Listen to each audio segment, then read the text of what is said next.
نحمده ونصلي ونسلم على رسوله الكريم أما بعد فأعوذ بالله من الشيطان الرجيم بسم الله الرحمن الرحيم الله الذي خلق سبع سماوات ومن الأرض مثلهن يتنزل الأمر بينهن لتعلموا أن الله على كل شيء قدير وأن الله قد أحاط بكل شيء علما صدق الله مولانا العظيم وصدق رسوله النبي الكريم الأمين ونحن على ذلك لمن الشاهدين والشاكرين والحمد لله رب العالمين إن الله وملائكته يصلون على النبي يا أيها الذين آمنوا صلوا عليه وسلموا تسليما الصلاة والسلام عليك يا سيدي يا رسول الله وعلى آلك وأصحابك يا سيدي يا حبيب الله الصلاة والسلام عليك يا سيدي يا نبي الله وعلى آلك وأصحابك يا سيدي يا نور الله الصلاة والسلام عليك يا سيد المرسلين وعلى آلك وأصحابك يا محبوب رب العالمين محترم سامعین، آج کے اس اجتماع کے اندر جس موضوع سے چند باتیں کرنی ہیں وہ موضوع ہے کہ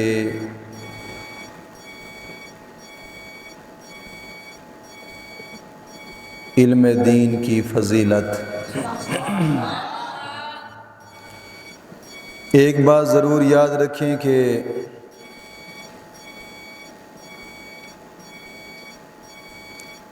کوئی شخص اگر عبادت کا طالب ہے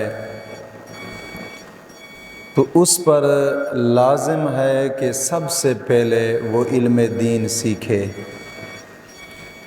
کیونکہ علم اور عبادت دو ایسے جوہر ہیں، علم اور عبادت دونوں ایک ایسے موتی ہیں کہ مصنفین کی تصنیفات یعنی مصنفین نے جو کتابیں لکھیں ان کے اندر ان دونوں چیزوں کو ہی ذکر فرمایا، علم اور عبادت۔ معلمین کی تعلیمات، واعظوں کی واعظ و نصیحت، اہل نظر کی غور و فکر کے حوالے سے جو کچھ بھی تم سنتے ہو یا پڑھتے ہو وہ سب کچھ ان دو چیزوں کے لیے ہے، علم اور عبادت۔ بلکہ یوں سمجھو کہ تمام کتب سماوی، جتنی کتابیں اللہ رب العزت نے آسمان سے نازل فرمائیں ان سب کتابوں نے بھی ان دو چیزوں کا ذکر فرمایا، علم اور عبادت۔ اور رسولان عظام،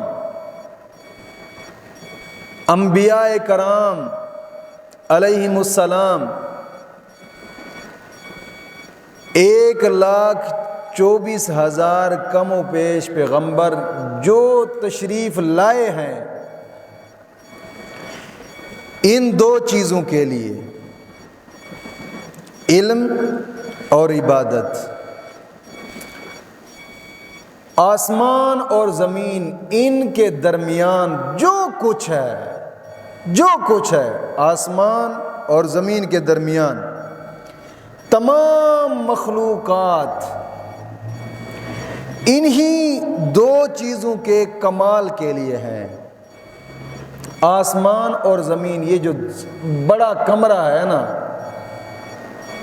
آسمان اور زمین ان کے درمیان تمام مخلوقات ساری کی ساری ان دو چیزوں کے کمال کے لیے ہیں۔ اللہ رب العزت کا قرآن کریم بھی فرماتا ہے، مولا کریم نے ارشاد فرمایا، اللہ الذی خلق 7 سماوات ومن الارض مثلہن یتنزل الامر بینہن لتعلموا ان اللہ علی کل شیء قدیر وان اللہ قد احاط بکل شیء علما۔ اللہ ہے جس نے 7 آسمان بنائے اور انہی کے برابر زمینیں بنائی، حکم ان کے درمیان اترتا ہے تاکہ تم جان لو اللہ سب کچھ کر سکتا ہے، اللہ کا علم ہر چیز کو محیط ہے۔ اور دوسری آیت کریمہ میں اللہ رب العزت نے بندگی کا ذکر فرمایا، وَمَا خَلَقْتُ الْجِنَّ وَالْإِنسَ إِلَّا لِيَعْبُدُونَ۔ اللہ فرماتا ہے کہ اور میں نے جن اور آدمی اس لیے بنائے تاکہ میری بندگی کریں۔ اب اس آیت کریمہ کا مقصد بندگی پانے کا ہے اور عبادت کی طرف توجہ کے لازم ہونے کے لیے بطور شہادت یہ آیت کریمہ کافی ہے، لیکن یہ دونوں امور علم اور عبادت سب سے عظیم ہے۔ علم اور عبادت، کیونکہ تخلیق کائنات کا مقصد بھی یہ دو چیزیں ہیں۔ اس کائنات کو پیدا کرنے کا مقصد ہی یہ دو چیزیں ہیں، علم اور عبادت۔ پھر بندے پر بھی ضروری ہے کہ ان دو چیزوں کے اندر ہی مشغول ہو جائے، دو چیزوں کے اندر ہی، انہی دو چیزوں کے اندر ہی مشغول ہو جائے، اور ان دونوں چیزوں کے لیے ہی مشقتیں اٹھائے، ان دونوں چیزوں کے لیے ہی مشکلات اٹھائے، ان دونوں چیزوں کے لیے ہی غور و فکر کرے، ان دونوں چیزوں کے لیے ہی پریشان ہونا چاہیے۔ باقی ان کے علاوہ دنیا یہ باطل بے فائدہ ہے، اس میں کوئی فائدہ نہیں، ان دو چیزوں کے اندر ہی۔ اور یاد رکھیے گا کہ علم جو ہے، علم یہ عبادت سے بھی افضل ہے، علم عبادت سے بھی افضل ہے۔ میری بات پہ غور کیجئے گا، کیونکہ علم ہوتا ہے تو عبادت ہوتی ہے، اگر علم نہیں پھر عبادتوں میں 100 قسم کے انسان مشکلات جھیلتا ہے، کئی معاملات، کئی مواقع تو ایسے آ جاتے ہیں انسان کی عبادت ہی ضائع ہو جاتی ہے۔ ظاہری بات ہے کہ جب علم ہی نہیں، علم کے بغیر عبادت بہت مشکل بچتی ہے۔ وہ سلطان بہو فرماتے ہیں نا کہ علم و باج جیڑا فقر کماوے تے کافر مرے دیوانہ ہو، کہ علم کے بغیر فقر کمانا، علم کے بغیر پیر بننا، علم کے بغیر جناب علی مصلی رسول پہ کھڑا ہونا، یہ سب زندگی کا ضیاع، ایسے سمجھے کہ ایسے انہوں نے زندگی ضائع کی ہے، بغیر علم کے ان راستوں پہ چلنا۔ علم سب سے افضل ہے، اور پھر آگے عبادات، کیونکہ علم ہے تو عبادتوں کا پتہ چلتا ہے۔ عبادتیں دو قسم کی ہوتی ہیں، ایک عبادت جوارح ہوتی ہے جس کا تعلق اعضاء سے ہوتا ہے، یعنی کہ نماز پڑھتے ہیں، نماز کے اندر اعضاء ضروری، ہاتھوں کو رکھتے ہیں، کان لگتا ہے جناب علی، ناک زمین پہ لگتا ہے، ماتھا لگتا ہے، جوارح عبادات۔ یا کچھ عبادات ایسی ہیں کہ جن کا تعلق اعضاء سے ہوتا ہے، اعضاء سے عبادت کی جاتی ہیں، ہاتھوں سے عبادت کرنا، پاؤں سے عبادت کرنا، آنکھوں سے عبادت کرنا، کانوں سے عبادت کرنا، یہ جوارح اقسام میں سے ہے، یعنی وہ عبادت کہ جس کا تعلق جوارح سے، اعضاء سے ہے۔ اور ایک عبادت کہ جس کا تعلق قلب سے ہے، دل سے جس کا تعلق ہوتا ہے، دل ہر وقت یاد الہی میں مشغول رہتا ہے۔ بزرگ لکھتے ہیں کہ دل کا عبادت الہی میں مشغول ہونے کا مطلب کیا ہوتا ہے کہ دل کسی اور چیز کی طرف متوجہ نہ ہو۔ حضور غوث اعظم رضی اللہ تعالیٰ عنہ کے بارے میں بزرگان دین لکھتے ہیں کہ ایک مرتبہ آپ پڑھا رہے تھے اپنے مدرسے میں، درس حدیث پڑھا رہے تھے، اور آپ کا کاروبار بھی کافی تھا، شاہانہ کھانا ہوتا تھا، شاہانہ پانا ہوتا تھا۔ آپ کا ایک غلام آیا، آ کر عرض کرتا ہے، حضور آپ کا جو وہ فلاں بیڑا آ رہا تھا نا دریا کے اندر، وہ ڈوب چکا ہے، جو مال کا بھرا ہوا آ رہا تھا۔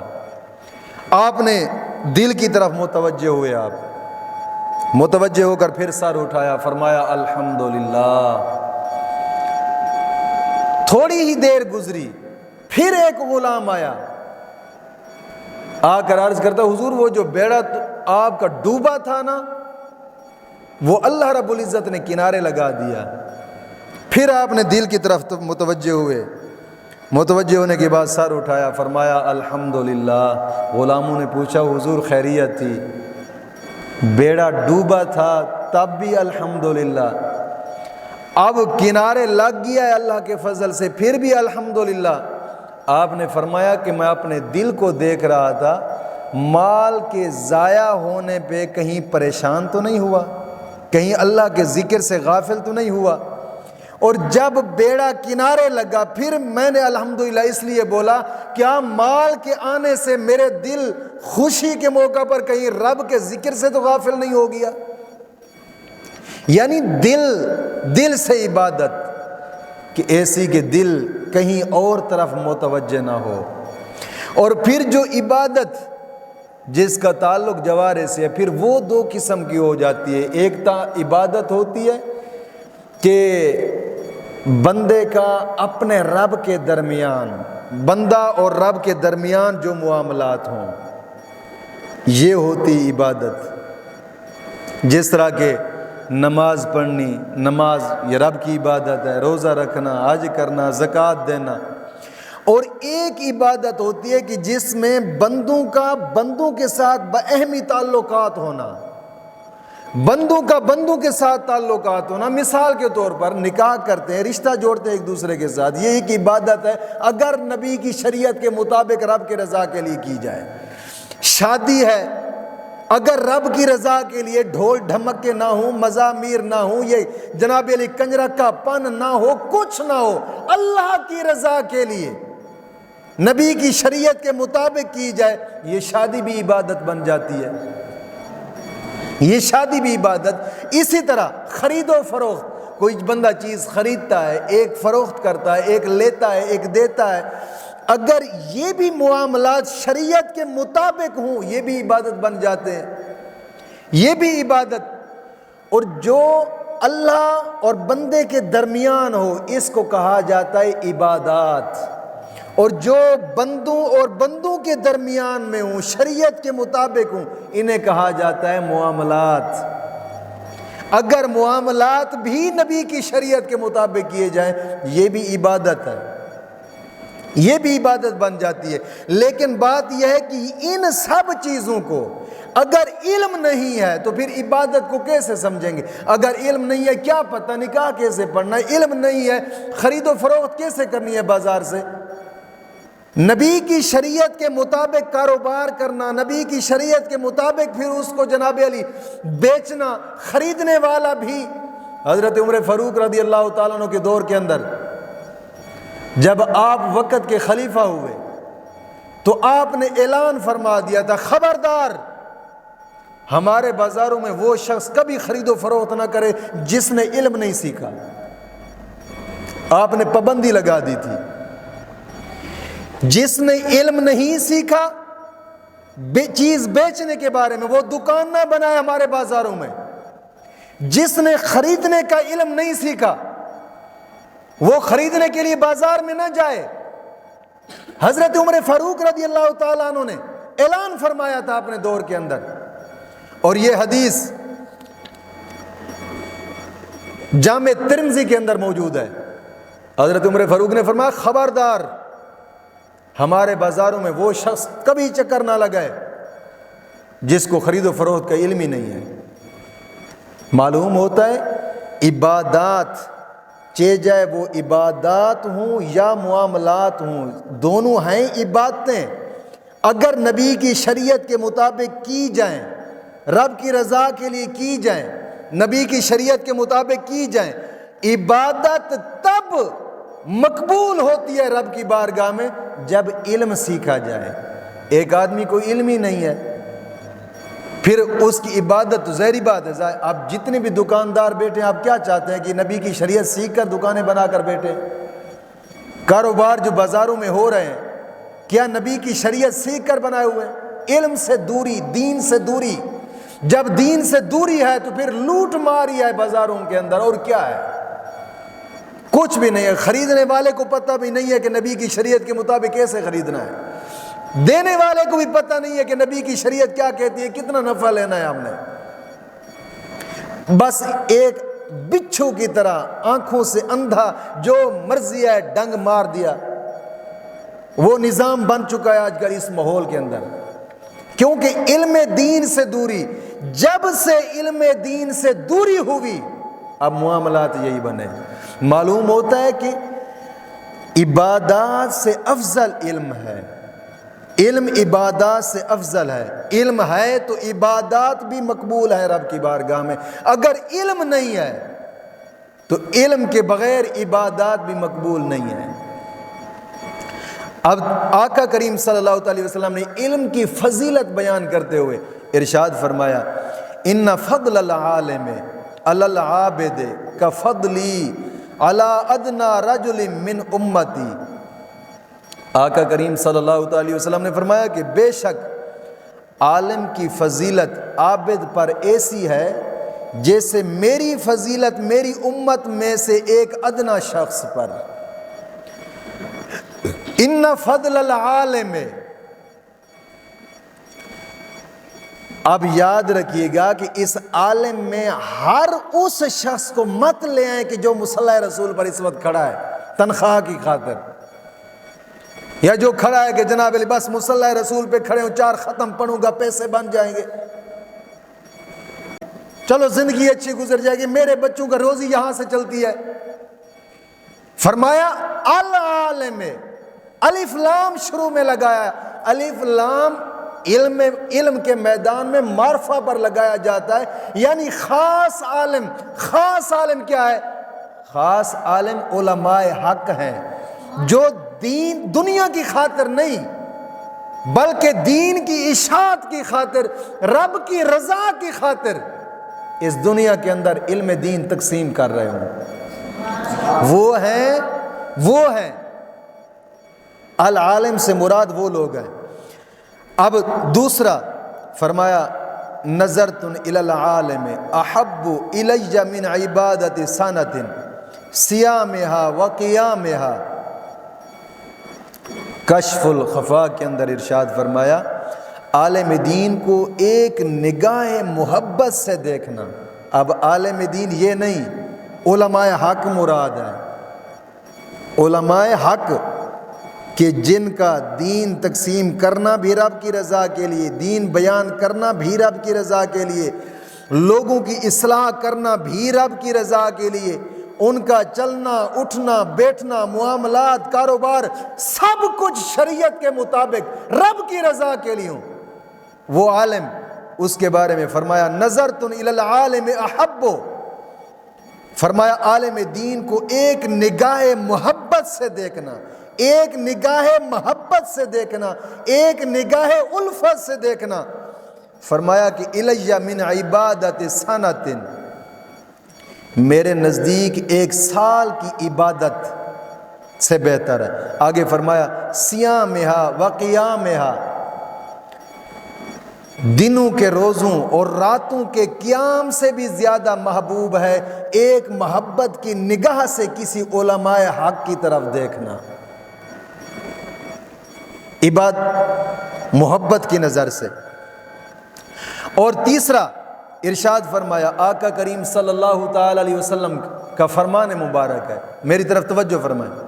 حضور کا فرمان مبارک ہے الا ادلکم علی اشرف اہل الجنت قالوا بلا یا رسول اللہ صلی اللہ علیہ وسلم قال هم علماء امتی. آقا کریم صلی اللہ علیہ وسلم نے فرمایا اپنے صحابہ کو کہ کیا میں تمہیں اہل جنت میں سے معزز ترین لوگوں کے بارے میں نہ بتاؤں؟ صحابہ کرام عرض کرنے لگے یا رسول اللہ صلی اللہ علیہ وسلم آپ بتائیں ہمیں تاکہ ہم بھی سنیں، ہمیں بھی پتہ چلے. صحابہ کرام نے عرض کی یا رسول اللہ ضرور بتائیے. آقا کریم صلی اللہ علیہ وسلم نے فرمایا قال ہم علماء امتی، فرمایا میری امت کے علماء حق ہیں، میری امت کے علماء حق ہیں جو اہل جنت میں سے معزز ترین لوگوں کے اندر وہ ہوں گے.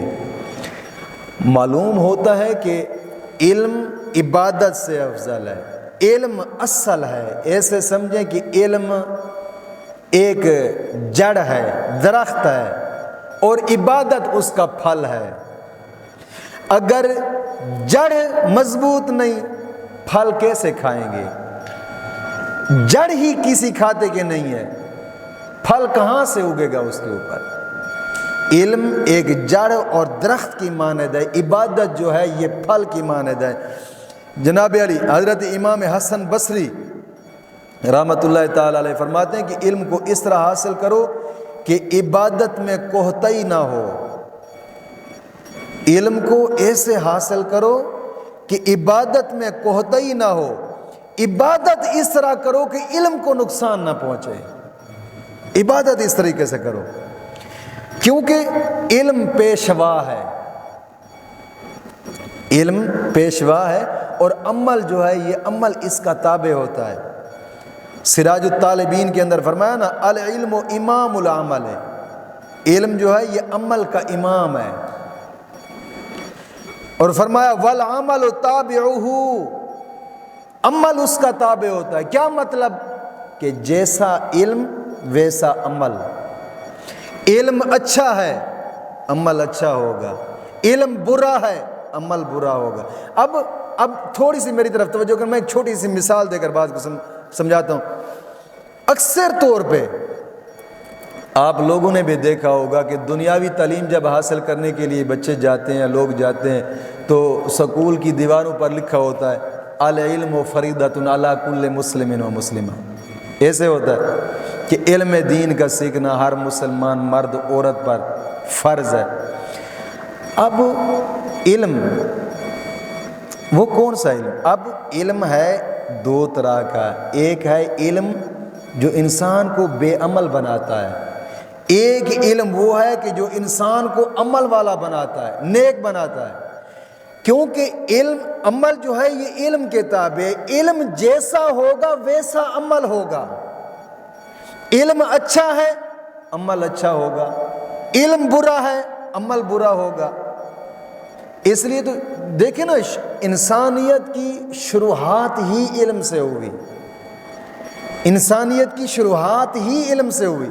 اب دیکھیں میری طرف توجہ کرنا، یہ 5 انگلیاں ہیں، سب سے پہلی چیز کیا ہے؟ علم، پھر کیا؟ ذہن، پھر بندہ، پھر معاشرہ، پھر حکومت۔